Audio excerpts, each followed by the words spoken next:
Estudo do livro de Juízes, de Jen Wilkin. Semana 9. O Senhor, a minha força. Parte 2. Bem-vindas à semana 9. Nós estamos no 12º juiz de 12 juízes no total.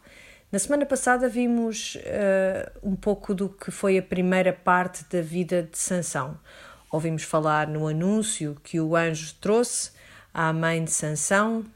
Ele foi um bebê milagre e aos pais é-lhes dito que ele seria separado para Deus e que começaria a livrar Israel dos filisteus.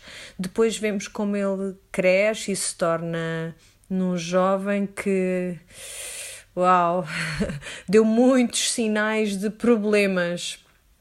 E eu não fui a única, provavelmente, que cresceu com esta ideia que Sansão era um galã do livro de Juízes. E agora, de repente, apercebemos-nos de que não é bem assim.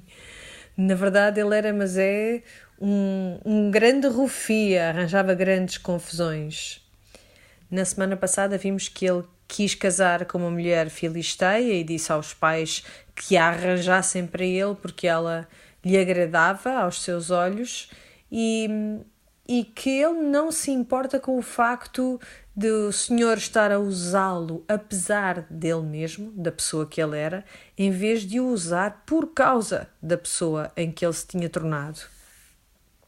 Ele não se importa de todo com isso. Aliás, até é difícil discernir se quando o Espírito do Senhor se apossa dele, se ele de facto reconhece pelo menos que é Deus o responsável pelas vitórias que ele conquista nesses momentos. Vamos ver, aliás, isso mais ainda esta semana. Por isso, há uma diferença entre agir de acordo com a vontade de Deus, que é o que nós queremos fazer, ou agir de acordo com o plano de Deus, que é o que acaba por acontecer com a vida de Sansão. Apesar de tudo, o Senhor continua a usá-lo para cumprir o seu plano, mas não por causa dele, não por causa do homem que se torna. Na semana passada disse-vos que Sansão era uma espécie de uma metáfora para toda a nação de Israel. No final destes 12 juízes ele é-nos apresentado não só como uma figura histórica, mas também como uma imagem, um retrato da trajetória espiritual da própria Israel. Ele nasceu por milagre, assim como a nação de Israel nasceu saindo do Egito pela vontade de Deus, de um modo miraculoso. É-lhe pedido que viva uma vida de devoção ao seu Deus, de separação, e o mesmo é pedido a Israel. Ele é impetuoso, oportunista e imaturo. É essa a personalidade de Sansão. E assim é também Israel. Ele é atraído pelas mulheres estrangeiras, assim como Israel é atraída pelos deuses estranhos, uma vez após outra. E tanto Sansão como Israel se prostituem, vamos dizer assim, constantemente. Ele passou pela escravidão, pela opressão do inimigo, e vamos ver isso esta semana, e assim também foi com Israel. No final de Juízes, vemos que Israel vivia amigavelmente entre os seus inimigos, mas nós sabemos que isto é solo de pouca dura. E assim, por exemplo, lembramos-nos de como Israel, tanto o norte como o sul de Israel, acabaram por ser conquistadas, dominadas, subjugadas também pelos seus inimigos. E no final da sua vida, Sansão suplica ao Senhor que o liberte da sua opressão. E assim é também com Israel, que ciclicamente clama ao Senhor para ser libertada da sua opressão. Não é, porém, um clamar de arrependimento. Sansão também acabou por ter ficado cego, foi cegado, e assim acontece também com Israel, que é uma nação espiritualmente cega.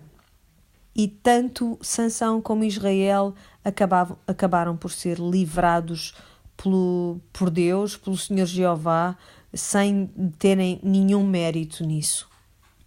Na semana passada vimos que o Senhor disse que ele iria começar a livrar o seu povo da escravidão e, no entanto, a primeira cena que nós vemos não é Sansão, o juiz, a entrar em guerra com os inimigos de Israel, mas Sansão a ir a um casamento. Em vez de se preparar para a guerra, prepara-se para casar com uma mulher filisteia. Há 6 juízes principais e há também outros 6 juízes que são menores, vamos dizer, sobre os quais sabemos menos. E ele é o único, Sansão, que nunca levanta um exército para lutar contra o inimigo. Ele nunca chama os homens para a batalha, se bem que irá haver ocasião para o exército ser chamado para a batalha no decurso desta semana e já vamos ver como tudo aconteceu. Vamos começar no versículo 1 do capítulo 15. E aconteceu, depois de alguns dias, que na cega do trigo, Sansão visitou a sua mulher com um cabrito e disse: entrarei na câmara, a minha mulher. Bem, que romântico que é este Sansão. Traz um cabrito para a mulher. Um daqueles que se fendem muito facilmente de alto a baixo, como vimos na semana passada. Pelo menos para o homem mediano, tanto quanto sabemos. Então, aparentemente é isso que se faz. Leva-se um cabrito e isso se calhar é um sinal de que aquele esposo se preocupa mesmo com a sua mulher. E então Sansão decide entrar na câmara. E entrar na câmara não é passar um tempo juntos, conversar, não. É mesmo aquilo que se está a pensar. Vou entrar na câmara. Basicamente, ele pretende ter relações com a mulher. Depois daquilo que se passou na semana passada, lembram-se dele ter assassinado 30 homens da cidade vizinha para pagar a sua conta daquele enigma que correu mal, e a última coisa que nós sabemos de Sansão neste contexto, desta família, é que ele sai furioso, muito zangado. Podemos imaginar o que é que o sogro deve ter pensado, o que é que ele ia fazer à vida dele agora. Tinha casado a rapariga, a filha, com Sansão e de repente o noivo desaparece. O que é que ele haveria de fazer, não é? E diz o texto: porém o pai dela não o deixou entrar.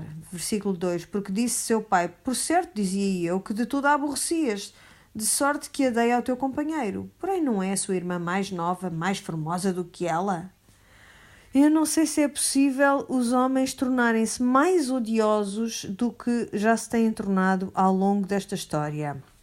Lembram-se de eu lhes ter dito no início deste livro para manterem os olhos nas mulheres. Se olharmos para a trajetória das mulheres neste livro e também para a espiral descendente em que Israel se envolve. E claro que este pai pensa: ora bem, eu sei o que é que os homens querem das mulheres, querem mulheres bonitas, portanto ele não se vai importar, com certeza vou dar-lhe a mais nova, que até é mais bonita do que a outra. Ou seja, o homem deve ter ficado uma pilha de nervos. Mas vamos ver como é que Sansão responde. Então Sansão disse acerca deles: inocente sou, desta vez para com os filisteus, quando lhes fizer algum mal. Quando Sansão diz inocente sou, desta vez para com os filisteus, basicamente ele está a admitir a sua culpa no incidente anterior, não é? Senão não o diria deste modo. E é óbvio que este sogro teve uma atitude expectável, pelo menos, porque o que é que ele ia fazer? Tinha que entregar a filha a alguém, não é? Não ia poder, contando com a atitude de Sansão, que foi de abandonar o lugar, de sair dali. Claramente este homem pensou que a filha agora teria que encontrar outro marido, e foi isso que ele fez. Mas Sansão admite assim a sua prévia culpa, não é? Quando diz isto. No versículo 4 diz: e foi Sansão e tomou 300 raposas e tomando tições as virou cauda a cauda e lhes pôs um tição no meio de cada 2 caudas. E chegou fogo aos tições e largou-as na seara dos filisteus. E assim abrasou os molhos com a cega do trigo e as vinhas com os olivais. Ora bem, portanto Sansão decide pegar fogo àquele lugar. Ele ata os rabos das raposas e claramente por causa de terem os rabos atados umas às outras, os animais entram em pânico e desatam a zigue-zaguear pelos campos fora e a espalhar o fogo por onde quer que vão. Porque no início é-nos dito logo que estamos no tempo da ceiga do trigo. Portanto, o trigo, quando está pronto para ser ceifado, como é que ele está? Está fresco? Está verde? Não, está maduro e, portanto, toda a ramagem está bastante seca e muito fácil de incendiar. Temos mais uma vez um juiz a lutar com armas pouco convencionais, não é? O que é que vocês acham? Que isto era uma questão de justiça ou é mais do que justiça? Lembrem-se do que aconteceu na semana passada, dos atos vingativos de Sansão. Por isso, mais uma vez, estamos nesta dança do olho por olho, dente por dente, não é? Entre Sansão e os filisteus. Eu faço isto, tu fazes-me aquilo, eu faço esta outra coisa. E andamos assim nisto. E depois os filisteus dizem, voltando ao texto, quem fez isto? E disseram, Sansão, o genro de Timnata, porque lhe tomou a sua mulher e a deu a seu companheiro. Então subiram os filisteus e queimaram a fogo a ela e a seu pai. Ora bem, era isto mesmo que esta rapariga temia. Lembram-se disto na semana passada? Esta ameaça que eles tinham feito concretizou-se. Porque agora, para eles, para estes filisteus, a paga de lhes terem queimado os campos, de terem destruído as colheitas, é ir destruir a família desta rapariga por completo. Por isso, isto não é propriamente olho por olho, dente por dente, pois não, isto de facto já está a escalar, já está a tomar uma proporção muito maior em termos de retribuição. Já estamos aqui a ver que alguém faz algo de mal a outra pessoa e depois a outra faz 2 vezes pior. Então lhes disse Sansão, assim o havias de fazer? Pois havendo-me vingado eu de vós, então cessarei. Qual é o objetivo de Sansão em tudo isto? É manter o seu próprio estatuto, em manter ou recuperar a sua posição social. Trata-se sempre de vingança com este Sansão. E no estudo desta semana, no livro de estudos, eu pedi-vos que comparassem a atitude do rei David com a atitude de Sansão em relação aos filisteus. E o que é que nós vimos? Vimos que David tem uma atitude de Senhor, eu odeio os teus inimigos porque te amo a ti, porque não gosto daquilo que eles fazem ao teu povo e eu quero aquilo que é bom para o teu povo. É uma atitude completamente diferente da atitude de Sansão. No versículo 8, e feriu-os com grande ferimento, perna juntamente com coxa, e desceu e habitou no cume da rocha de Etam. Ora bem, eu e tu não sabemos, para nós isto é uma referência geográfica que não faz nenhum sentido, não faz soar aqui nenhuma campainha. Mas para quem cresceu nesta cultura, para as pessoas deste tempo que ouviam esta referência, percebiam que este era o território de Judá. Por isso faz sentido que neste próximo parágrafo vejamos os filisteus a lutarem contra ou a irem ter com Judá com más intenções. E no versículo 9, então os filisteus subiram e acamparam-se contra Judá e estenderam-se por Leque. E disseram os homens de Judá, por que subistes contra nós? E eles disseram, subimos para amarrar a Sansão, para lhe fazer a ele como ele nos fez a nós. Ora bem, isto é a mentalidade dos filisteus, não é? A vingança, constantemente esta preocupação em vingarem-se daquilo que lhes fazem. E qual é a resposta de Judá no versículo 11?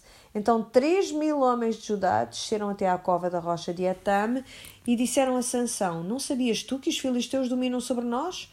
Porque pois nos fizeste isto. Ou seja, em vez de dizerem vamos fazer guerra contra os filisteus porque nós adoramos o único Deus verdadeiro, não é isto que eles fazem.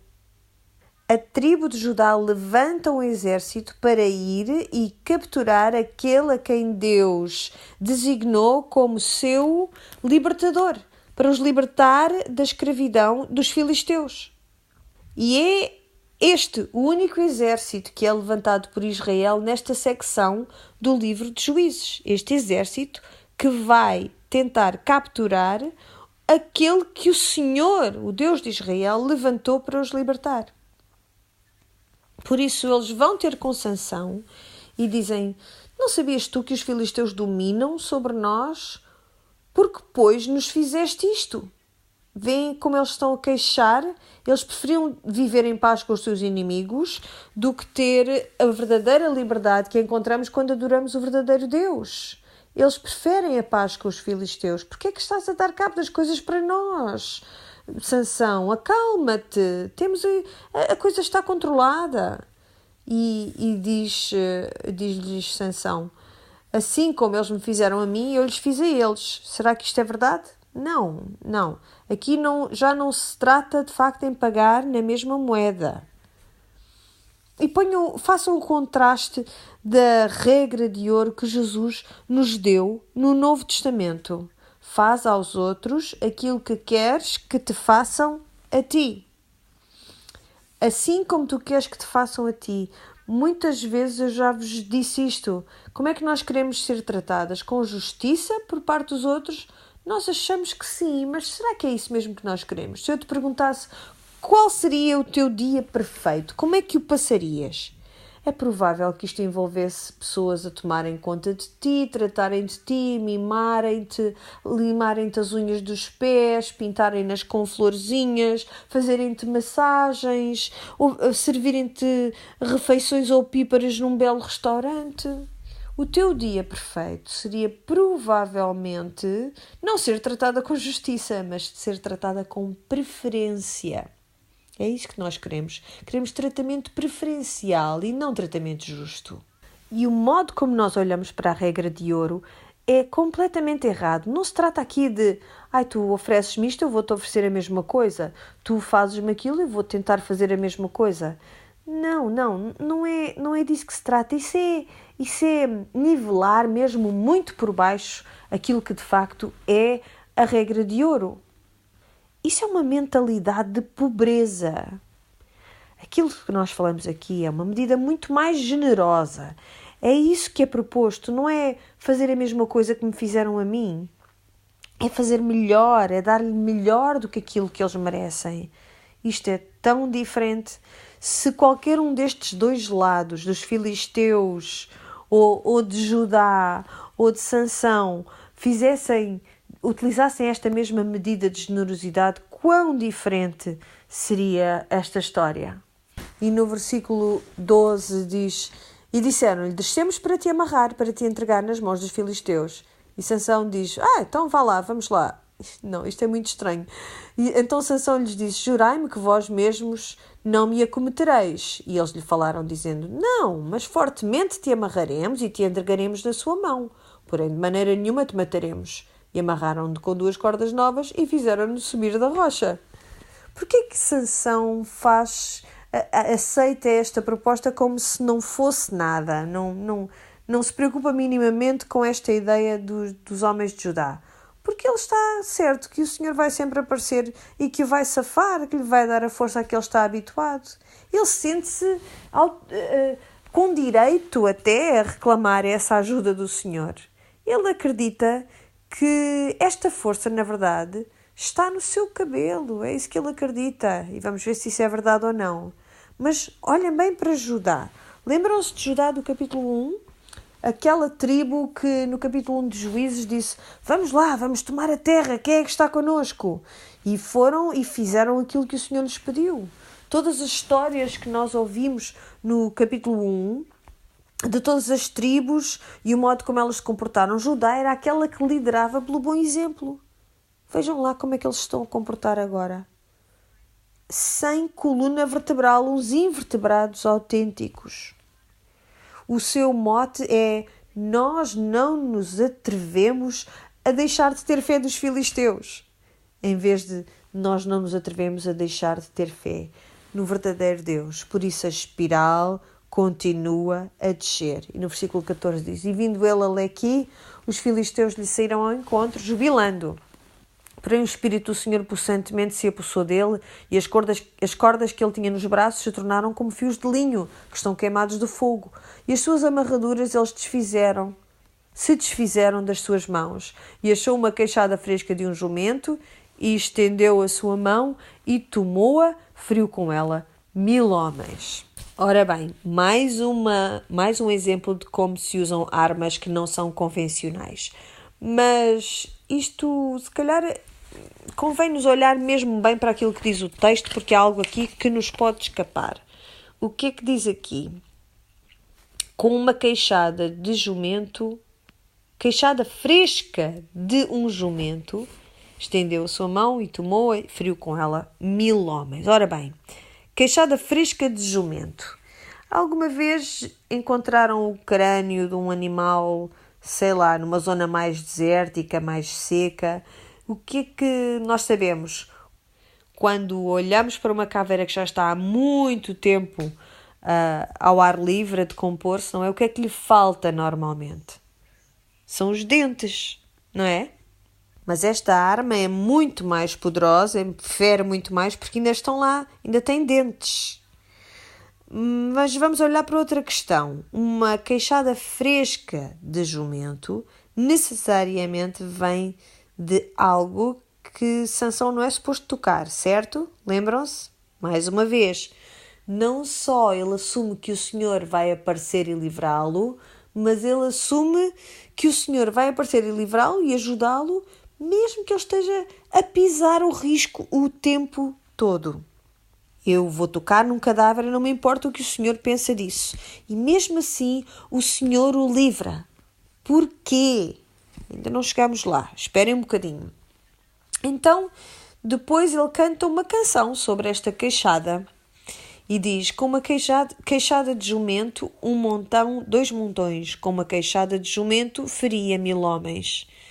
Então, aquilo que nós não sabemos, porque nós estamos a olhar para a língua original, e que eu também não sabia até ter ido fazer a pesquisa, é que ele está a fazer um trocadilho.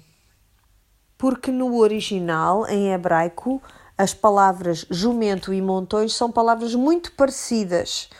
A sua pronúncia é muito parecida. Então ele está a fazer aqui uma brincadeira com as duas palavras. E rima na linguagem original. Por isso, aqui está mais uma coisa que podemos aprender sobre Sansão. Este é um homem que tem muitas fraquezas, apesar desta força sobrenatural que ele tem. E uma das fraquezas que ele tem é o quê? É a língua. E este Sansão é alguém que gosta muito de ser o mais esperto na sala. Gosta muito de ser o que tem sempre uma coisa inteligente para dizer, saber mais do que os outros. É isso que o Sansão gosta. Comparem esta canção de Sansão com o Cântico de Débora que estudámos há umas semanas atrás. No Cântico de Débora, ela estava constantemente a dizer, ela e Baraque, foi o Senhor que fez isto. E neste cântico de Sansão é um cântico a ele mesmo. No versículo 17 diz, aconteceu que acabando ele de falar, lançou a queixada da sua mão e chamou àquele lugar Ramat Lequi, o que quer dizer o monte da queixada. E no versículo 18 diz, e aqui parece haver um lampejar de esperança, e como tivesse grande sede, clamou ao Senhor e disse, pela mão do teu servo tu deste esta grande salvação. Morrerei eu, pois agora de sede, e cairei na mão destes incircuncisos? Isto parecem boas notícias, não é? Parece que ele finalmente está a reconhecer que é o Senhor que está a fazer todas estas coisas e que tem que lutar contra este povo, estes inimigos que estão a oprimir Israel. Mas esperem lá que isto não acabou aqui. Então, ele está no meio de ninhuras, está cheio de sede e é um momento em que a sua fraqueza física deveria ter-lhe dito algo sobre o Senhor, certo? Ele deveria saber que até ele, o grande Sansão, depende do Senhor para ter água para beber.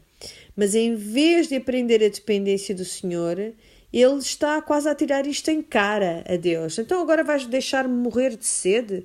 Isto faz tanto lembrar as palavras de Israel ao saírem do Egito, no deserto, e dizer para que nos trouxeste tu aqui para morrer no deserto. Vamos morrer de sede. Onde é que tu estás? Mais valia termos ficado no Egito. E Sansão, à semelhança dos israelitas, não se lembra já de todas as coisas que o Senhor fez por ele. E pergunta: morrerei eu, pois, agora de sede e cairei na mão destes incircuncisos? Não, não, Sansão, que horror! Nós nunca iríamos querer que tu caísses na mão dos incircuncisos. Não. Ah, espera lá, na semana passada tu não querias casar com alguém desses incircuncisos? Por isso, não estavas nada preocupado que eles fossem incircuncisos quando os teus pais te disseram: então porquê é que não arranjas uma rapariga hebreia com quem casar? Porquê é que tens que ir casar com uma filisteia? Não estavas nada preocupado. A tua resposta foi: não, não, ela agrada-me aos meus olhos. Este homem não se preocupou nunca em cair na mão dos incircuncisos. Ele sempre quis estar rodeado de filisteus, aparentemente. E agora vai pedir contas a Deus. Eu apetece-me bater este Sansão. Mas não é isso que o Senhor lhe faz. Diz no 19, então o Senhor fendeu a caverna que estava em Lequi e saiu dela a água. Porquê, Senhor? Porquê não faças isso? Tu só vais piorar as coisas, Deus. E quando olhamos para Sansão nestes termos, nós caímos no mesmo modo de pensamento em que Sansão tem caído. Porque ele pensa: desde que eu mantenha o meu cabelo longo, Deus vai fazer tudo aquilo que eu quero.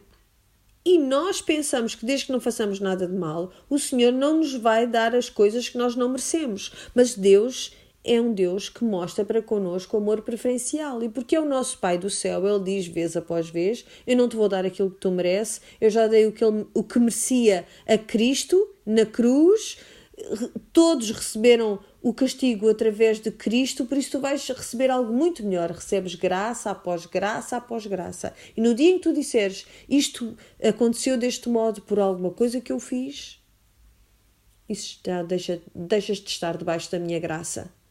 E por isso nós olhamos para Sansão e estudamos a mentalidade dele, porque não é assim tão diferente da nossa mentalidade na igreja hoje. Olhamos para Deus e dizemos: eu quero todos os benefícios, todas as bênçãos que Deus me pode dar, mas eu não quero a Deus. Eu quero tudo aquilo que Ele me possa dar para fazer com que eu seja fantástica, mas eu não o quero a Ele. Dele eu não preciso. Dá-me água no deserto. O que é que tu fizeste por mim? O que é que tu fizeste por mim, Deus? Eu tenho portado tão bem, acabei de matar esta gente toda. Onde é que está a água? Não devias ter água para mim? Nós somos tão parecidas com Sansão, muito mais do que aquilo que gostarias de admitir. Ele é-nos dado como uma caricatura. E Deus nos ajude se nós apontarmos o dedo a Sansão e dissermos: que vergonha, e não formos capazes de olhar para nós mesmas. Porquê é que Deus dá água quando Sansão reclama por ela? Nós não sabemos. Porquê é que Deus faz coisas boas por qualquer uma de nós? Nós não sabemos porquê, mas graças a Deus que Ele o faz. E ao contrário de Sansão, quando Ele fizer essas coisas boas por mim, eu vou louvá-lo. Eu vou reconhecer que Ele é aquele que dá todas as coisas boas. Então diz o texto: quando bebeu, o seu espírito tornou e reviveu, pelo que chamou o seu nome a fonte do que clama, a qual está em Lequi até ao dia de hoje. Ouviram bem o que eu disse? Ouviram bem o que diz o texto? A fonte do que clama, esta fonte, tem o nome de Sansão. Sansão teve o atrevimento de chamar à fonte pelo seu próprio nome, apontando para si, a fonte do que clama, do que clamou pela água a Deus. Foi aqui, nesta fonte, que eu chamei pelo Senhor e a água brotou desta fonte. Acontecem milagres quando eu falo. Eu sou espantoso. E diz o versículo 20: e julgou a Israel nos dias dos filisteus 20 anos. Agora digam-me a verdade. Digam-me a verdade. Quando chegaram ao final deste capítulo 15 e leram que ele iria governar Israel por 20 anos, não vos deu vontade de dizer: já chega de Sansão, pronto, vamos lá fechar o livro? Mas todas nós sabemos que a história não acaba aqui, não é? O capítulo 16, uma das histórias mais conhecidas da Escritura. Por três vezes no capítulo 15 é mencionado o Espírito do Senhor. E aqui, neste capítulo 16, só há uma menção ao Espírito do Senhor.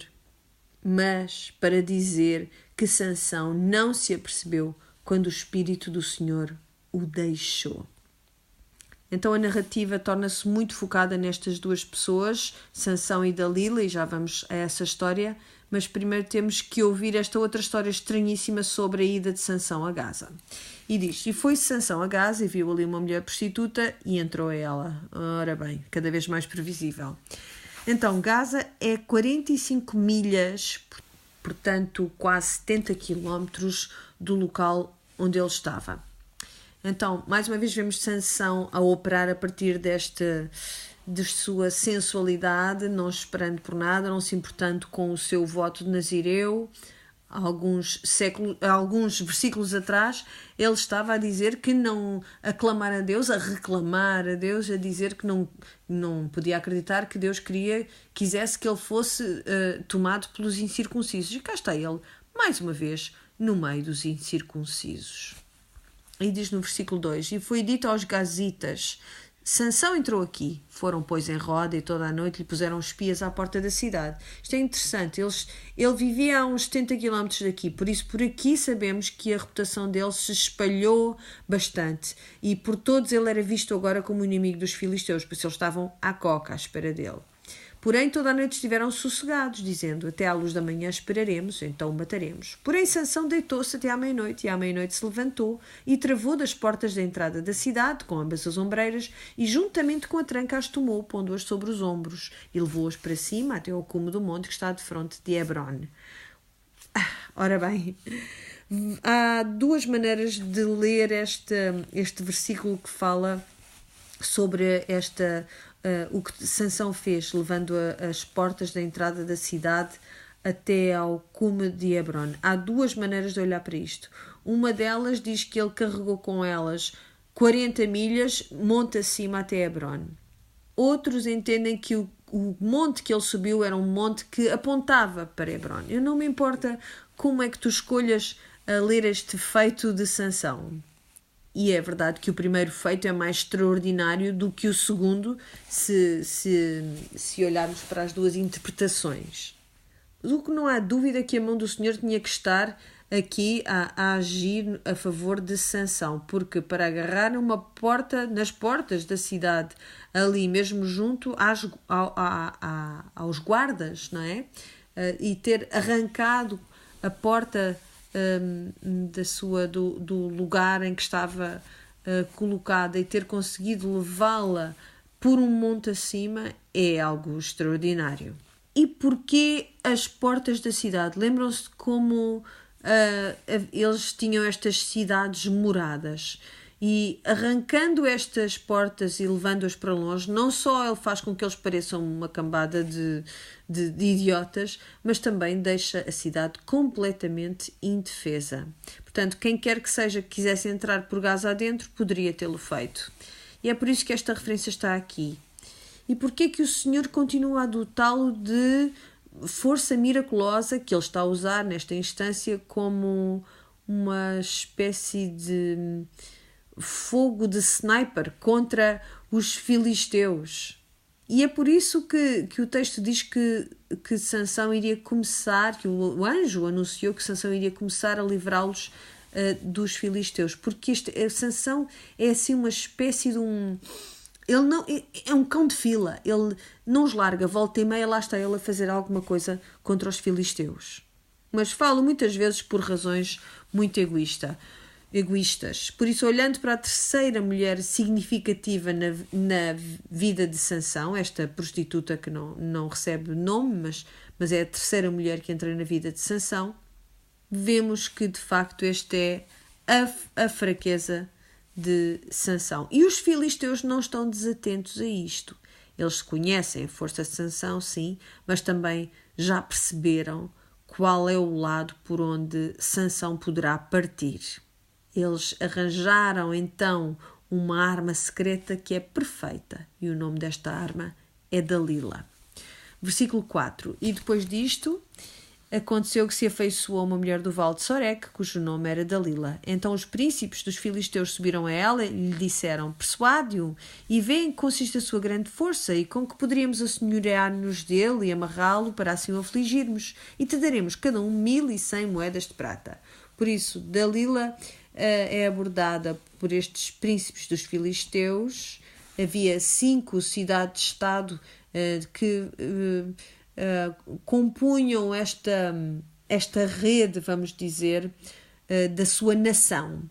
Por isso, havia 5 príncipes que tinham poder e vão ter com Dalila, e cada um deles lhe oferece 1.100 moedas de prata, 1.100 shekels.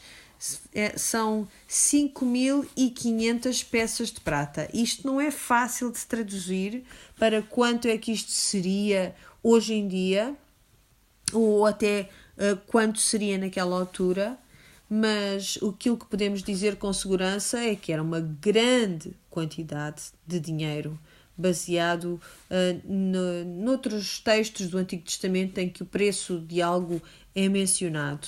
Por exemplo, 30 peças de prata seria a compensação por um escravo homem. 400 peças de prata foi quanto Abraão pagou para comprar um lote de terreno para enterrar a Sara. E estes príncipes ofereceram-lhe 5.500 moedas de prata para que Dalila entregasse Sansão nas suas mãos. E ela nem pestaneja. Ela está certa que vai conseguir atingir este objetivo. Versículo 6. Disse, pois, Dalila a Sansão: declara-me, peço-te, em que consiste a tua grande força e com que poderias ser amarrado para te poderem afligir. Disse-lhe Sansão: se me amarrassem com 7 vergas de vimes frescos, que ainda não estivessem secos, então me enfraqueceria e seria como qualquer outro homem. Então os príncipes dos filisteus lhe trouxeram 7 vergas de vimes frescos, que ainda não estavam secos, e amarrou-o com elas. Então, não há relação mais disfuncional do que esta, e ainda vai piorar. Mas reparem o que Sansão já fez. O que é que ele disse que seria a arma para o derrotar?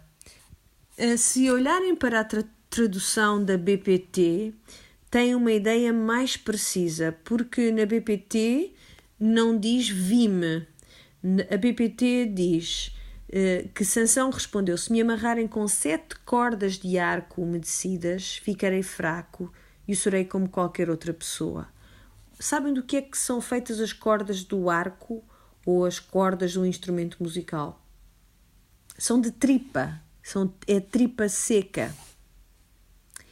Por isso, mais uma vez, Sansão está a arranjar uma maneira muito inteligente de enganar a Dalila. E o que é que ele faz? Ele olha com leveza para o seu voto de Nazireu, porque diz: vá lá, não há problema nenhum, podes amarrar-me com entranhas de animal, o meu Deus ainda assim vai safar-me. Mais uma vez ele está a tocar uma parte de um cadáver. Então diz o versículo 8: então os príncipes dos filisteus lhe trouxeram 7 vergas de vimes frescos, que ainda não estavam secos, e amarrou com elas. E os espias estavam sentados com ela numa câmara. Então ela lhe disse: os filisteus vêm sobre ti, Sansão. Então quebrou as vergas de vimes, como se quebra o fio de estopa ao cheiro do fogo. Assim não se soube em que consistia a sua força. Então disse Dalila a Sansão: eis que zombaste de mim e me disseste mentiras. Ora, declara-me agora com que poderias ser amarrado. E ele lhe disse: se me amarrassem fortemente com cordas novas, com que não houvesse feito obra nenhuma, então me enfraqueceria e seria como qualquer outro homem. Então Dalila tomou cordas novas e o amarrou com elas e disse-lhes: os filisteus vêm sobre ti, Sansão. E os espias estavam assentados numa câmara. Então as quebrou de seus braços como um fio. Então, e disse Dalila a Sansão: até agora zombaste de mim, porque ele está tão confiante, ele está a gozar claramente com a cara dela, está a zombar dela, ele não se importa nada com isto. Ele acha tão engraçada esta rapariga que não para de insistir. As raparigas são um amor, não são? É verdade, não têm grande jeito para a matemática, não são tão inteligentes como os homens, mas são muito queridas quando se põem com estas insistências tão engraçadas. E ele continua a gozar com ela, não é? Até que chegamos ao versículo 13. Até agora zombaste de mim? E me disseste mentiras? Declara-me, pois, agora com que poderias ter amarrado. E ele lhe disse: se tecer 7 tranças dos cabelos da minha cabeça com os liços da teia.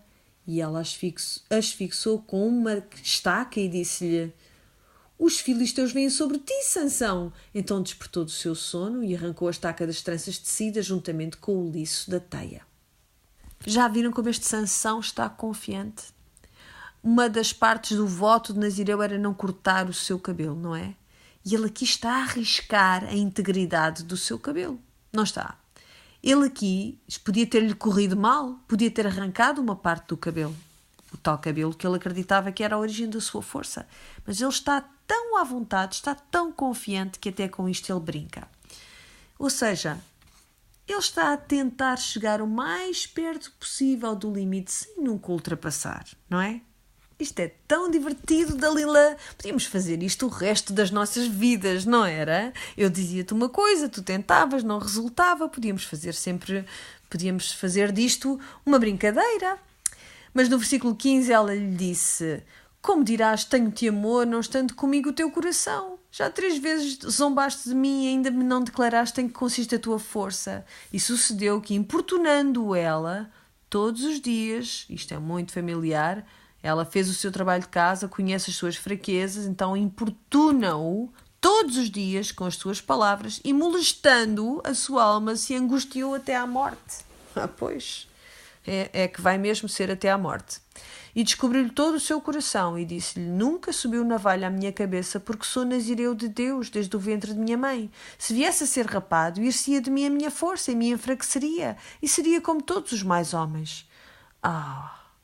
Isto acabou de ficar muito pior, não é? Porque até agora temos desenganado pensando: espera lá, ele se calhar não percebia bem porque é que tinha esta força, se calhar não percebia bem quais é que eram os seus votos, mas aqui está tudo bem claro, bem escarrapachadinho. Ele sempre soube que era suposto respeitar o seu voto nazireu, mas em vez disso, ele permitiu ser amarrado, permitiu que fosse amarrado com entranhas de animais, agarrou em queixadas de um cadáver de um jumento para agredir os filisteus, tirou mel de uma carcaça de um leão, entrou em grandes banquetes e festarolas com os filisteus, arriscou ficar sem as tranças no tiar de Dalila, e aqui ele finalmente diz: não, eu sei exatamente o que eram este voto que eu fiz,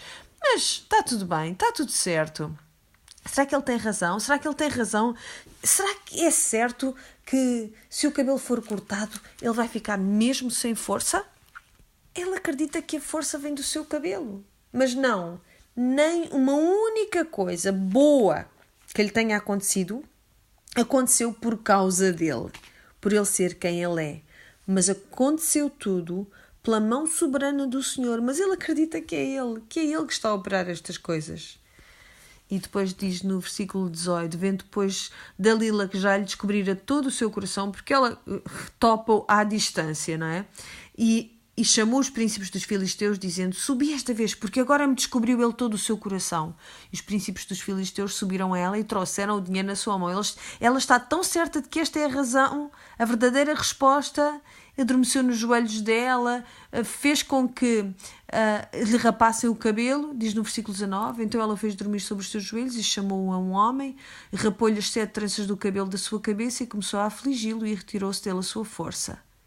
E disse ela: os filisteus vêm sobre ti, Sansão. E despertou do seu sono e disse: sairei ainda esta vez como dantes e me livrarei. Porquê? Ele não sabia o quê? Não sabia que tinha ficado sem o cabelo? Não, ele não sabia que já o Senhor se tinha retirado dele. Ele teve tempo, e teve tempo, e teve tempo para se arrepender, e de repente já não há mais tempo. É desta maneira que o Senhor lida connosco. Eu não sei que atributo de Deus é que tu escolheste esta semana como aquele que se destacou mais para ti, mas há um que certamente eu vejo aqui, que é: o Senhor é longânimo. Ele tem suportado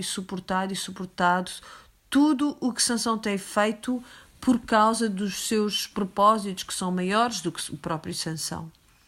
Então ele não sabia que o Senhor já se tinha retirado dele. Então os filisteus pegaram nele, lhe arrancaram os olhos e fizeram-no descer a Gaza e amarraram-no com 2 cadeias de bronze. Este arrancar dos olhos do homem que viveu pela filosofia de isto parece-me bem aos meus olhos, é muito irónico isto. Diz no versículo 22, e o cabelo da sua cabeça lhe começou a crescer como quando foi rapado. Eu lembro-me de um filme que vi nos anos 60 que esta imagem de Sansão, já cego, mostrava Sansão a empurrar, a fazer girar uma pedra de mó gigantesca, uma coisa enorme, que sugeria imensa força. Mas na verdade não, este moer no cárcere seria uma pequena pedra de moinho, não seria nada demasiado grande para um homem de força normal. É o trabalho que era dado, aliás, não aos homens capazes, mas às mulheres e aos escravos.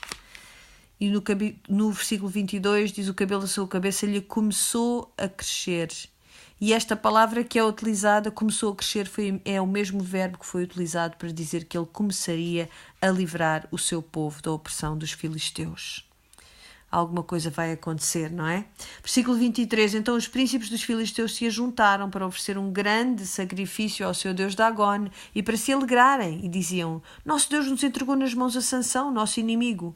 Semelhantemente, vendo o povo, louvaram ao seu Deus, porque diziam: nosso Deus nos entregou na mão o nosso inimigo, e ao que destruía a nossa terra, e ao que multiplicava os nossos mortos.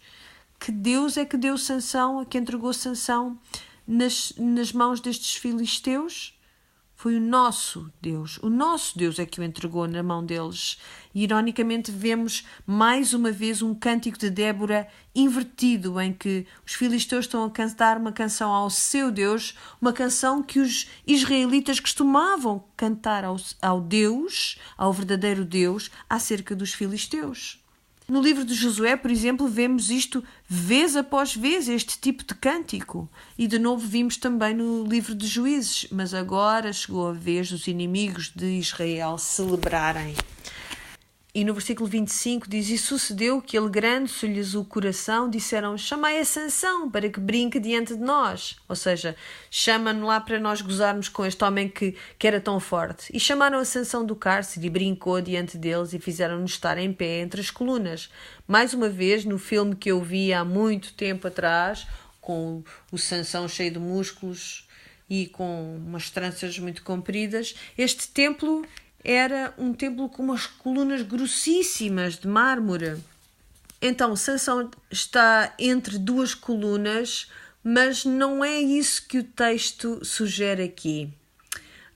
As evidências arqueológicas deste tempo indicam que havia 2 pilares de cedro afastados cerca de 3 metros que suportavam a estrutura do telhado do templo. Então vemos que o põe entre estes 2 pilares de cedro, de tal modo que seria possível para alguém que tivesse muita força fazer com que o telhado caísse por causa de empurrando estas colunas de cedro, faria com alguma facilidade, se tivesse força, com que o telhado caísse. Então diz que no versículo 26, disse Sansão ao moço que o tinha pela mão: guia-me para que apalpe as colunas em que se sustém a casa, para que me encoste a elas. Ora, estava a casa cheia de homens e mulheres, e também ali estavam todos os príncipes dos filisteus. E sobre o telhado havia alguns 3.000 homens e mulheres que estavam vendo brincar Sansão. E 3.000 parece ser de facto muita gente. Eu não acho que seja necessário olharmos para este número de um modo literal. Temos visto outros números, como as 7 tranças de Sansão. É provável que não fossem só 7, mas que fosse todo o cabelo, e era esse o significado do número 7. E eu acho que este 3.000 também pode significar que estava muita gente. Mas se quiserem podem encarar isto como um número literal, não tem nenhum mal. Então, no versículo 28, Sansão clamou ao Senhor e, mais uma vez, o nosso coração alegra-se porque pensamos: é agora que ele se vai arrepender verdadeiramente, é agora que ele vai pedir perdão a Deus. Mas diz no 28, clamou ao Senhor e disse: Senhor Jeová, peço-te que te lembres de mim e esforça-me agora, só esta vez, ó Deus, para que de uma vez me vingue dos filisteus pelos meus 2 olhos. Ouviram? Fiel à sua visão até ao fim. E este Sansão sofre de um terrível síndrome de meu, eu, minha, meu. Os pronomes de Sansão estão completamente dirigidos, todos dirigidos para ele mesmo. Faz-me isto a mim, vinga-me a mim, pelos meus 2 olhos. Ele continua à procura da vingança pessoal, ele não tem nenhum sentido do chamamento que ele tem em relação a Israel. E aquilo que é tão interessante, talvez também das palavras de Jesus no Novo Testamento, em que ele diz que se tens algum problema com o teu pecado, qual é a metáfora que ele utiliza? Se a tua mão direita te ofende, corta. Se o teu olho direito te ofende, te faz pecar, arranca-o. E será que Jesus está a dizer isto literalmente? É claro que não. Aquilo que eu quero dizer é que ser rigoroso quando lidares com o teu pecado. Sabem porquê? Sansão é uma ilustração perfeita para nós. Jesus está a falar em metáforas e não literalmente, porque os olhos de Sansão foram arrancados e o seu coração continua maldoso. Podes arrancar a mão que quiseres e o pé e o ouvido e a língua e os olhos e ainda assim continuares a ter o mesmo problema dentro de ti. Ser rigoroso com o teu pecado. Sansão está a dizer que tudo aquilo que lhe agradava penetrou na sua alma através dos seus olhos. E agora que esses olhos foram tirados, o problema não está resolvido. Se ao menos ele tivesse lidado com o seu coração a tempo, então, mesmo que tivesse ou não tivesse a sua visão, isso não teria tido importância. Se o teu olho direito te ofende, arranca-o, e arrancaram-lhe os 2 olhos e ainda assim ele peca. Ainda assim ele peca.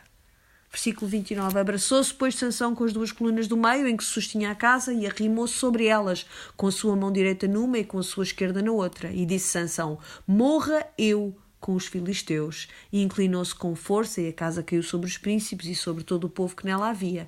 Escutem isto. E foram mais os mortos que matou na sua morte do que os que matara na sua vida.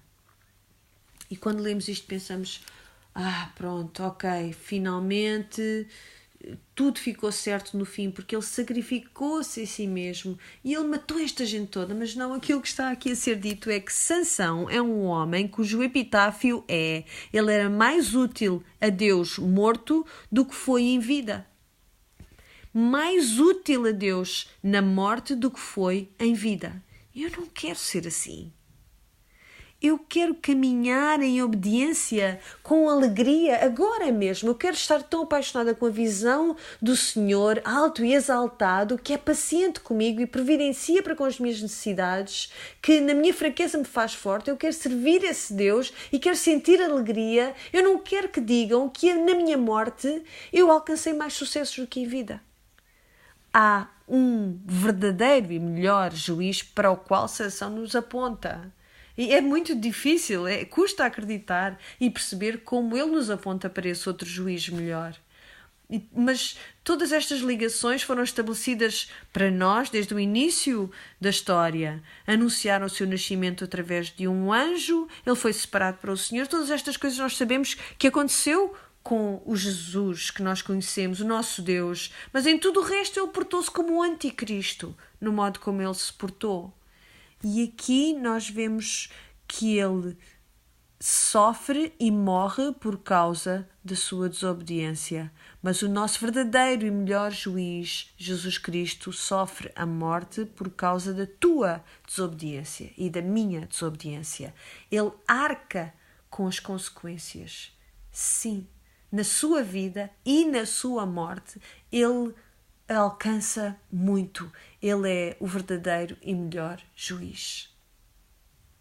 Por isso, o que é que nós fazemos com este Sansão? Este Sansão que julga o povo de Israel, ou que o lidera durante 20 anos. E 20 anos foi o tempo da sua escravidão, apesar de ser difícil olhar para este tempo de escravidão de Israel para com os filisteus, porque eles estavam perfeitamente satisfeitos com a situação. Estavam muito confortáveis com o arranjinho. O que nós vimos é que, a pouco e pouco, há muito mais escravidão do que tempo de paz. nesta espiral descendente do livro de Juízes. E aqui estamos nós no final deste ciclo. E por isso acho que podemos olhar para a vida de Sansão e dizer: é importante para nós lutarmos contra a complacência, o egoísmo, temos de ultrapassar esta ideia de seguirmos o nosso coração, porque honestamente este Sansão é a pior princesa Disney de todos os séculos, de todos os tempos. Nós não nos atrevemos a ressentir-nos com a nossa chamada. Nós temos que olhar para aquilo que nós fomos chamadas a fazer e dizer: eu quero encontrar alegria, eu quero encontrar alegria no meu propósito, porque este foi o trabalho que o Senhor me deu para fazer. Nós temos que nos proteger contra confundir o nosso dom com verdadeiro crescimento espiritual. A coisa em que somos boas, temos que usar isto de tal modo que não nos deixemos exaltar a nós mesmos, mas que chamemos a atenção para aquele que é o que dá esse dom, essa dádiva, logo desde o início. Sansão, o outro pecado de Sansão, para além das suas fraquezas, que ele amava as mulheres demasiado e fazia aquilo que lhe parecia bem aos seus olhos, há um outro pecado com o qual podemos identificar-nos facilmente, o pecado da autossuficiência. Ele decidiu-se a esquecer que o que ele tinha foi-lhe dado, foi-lhe confiado com um propósito. As Escrituras perguntam-nos: o que é que tu tens que não te foi dado? Se ao menos Sansão tivesse colocado esta pergunta, ele poderia ter livrado o seu povo de facto. Segundo aos Coríntios 12, Paulo discute esta ideia de que o poder de Deus é aperfeiçoado nas nossas fraquezas. Eu acho que é tão importante para nós reconhecermos que a nossa maior força muitas vezes torna-se na nossa maior fraqueza, se nós não temos cuidado. Alguém que é bom com as palavras pode também usar as palavras de um modo que causam muito mal. Alguém que é bom a gerir o dinheiro pode usar o dinheiro de um modo muito manipulador. Alguém que seja muito bom a decorar a sua casa, a ter a casa sempre bonita, pode fazê-lo de um modo que, em vez de ser para a alegria dos outros, seja para o seu enaltecimento próprio, para parecer bem, para parecer melhor do que os outros. E para fazer dos outros quase os seus escravos pessoais, que não se arriscam a deixar nada fora do sítio, para que nada esteja fora do lugar para aquela pessoa com tão alta exigência para com a estética da sua casa. Ela tem um dom, faz com que a casa fique tão bonita, mas será que a família vive com medo de deixar alguma coisa fora do lugar e dar cabo do dia para aquela mulher? O Senhor concede-nos uma miríade de dons que são bons e são necessários para a edificação do corpo. E nós temos de compreender que não é nas nossas forças que nos tornamos fortes, mas é nas nossas fraquezas que somos fortes. Seja qual for o dom que o Senhor te deu, deves segurar com uma mão nesse dom e na outra mão deves ter esta consciência de que não te criaste a ti mesma, não te sustens a ti mesma, não tens este dom por seres melhor do que a mulher que está sentada ao teu lado. Porquê é que o Senhor me deu esta força? Eu não sei. Porquê é que Ele fez sair a água da rocha quando ninguém o merecia, vez após vez? Porquê é que Ele os livrou do inimigo quando eles não fizeram nada que o agradasse verdadeiramente? Eu não sei porque é que eu recebi esta dádiva, mas eu posso dizer-vos isto. O meu desejo, a minha vontade é usar esta dádiva, este dom, para parecer maravilhosa aos olhos dos outros. Senhor, lembra-nos que sem Ti, aquele que dá todas as coisas boas, nós não temos nada e não somos nada, mas contigo, Senhor, usando os dons e as dádivas que nos deste para o Teu reino, como é que nós podemos ser aquelas que trazem livramento a uma casa, a uma vizinhança, ou uma comunidade? Senhor, que nós não sejamos como Sansão, mas sejamos como o verdadeiro e melhor juiz. Vamos orar. Pai do céu, nós agradecemos-te, sim, até por Sansão. Ajuda-nos a resistir à tentação de abanarmos a nossa cabeça com desdém para com este juiz. Ajuda-nos, Pai, a estarmos sempre conscientes de que há apenas um que não precisa de nada de ninguém, e esse és tu. Que nós possamos adorar-te no esplendor da tua santidade. Tu és o Deus autossuficiente. Senhor, mantém-nos conscientes da nossa fraqueza para que nós saibamos sempre que a nossa força se encontra em Ti.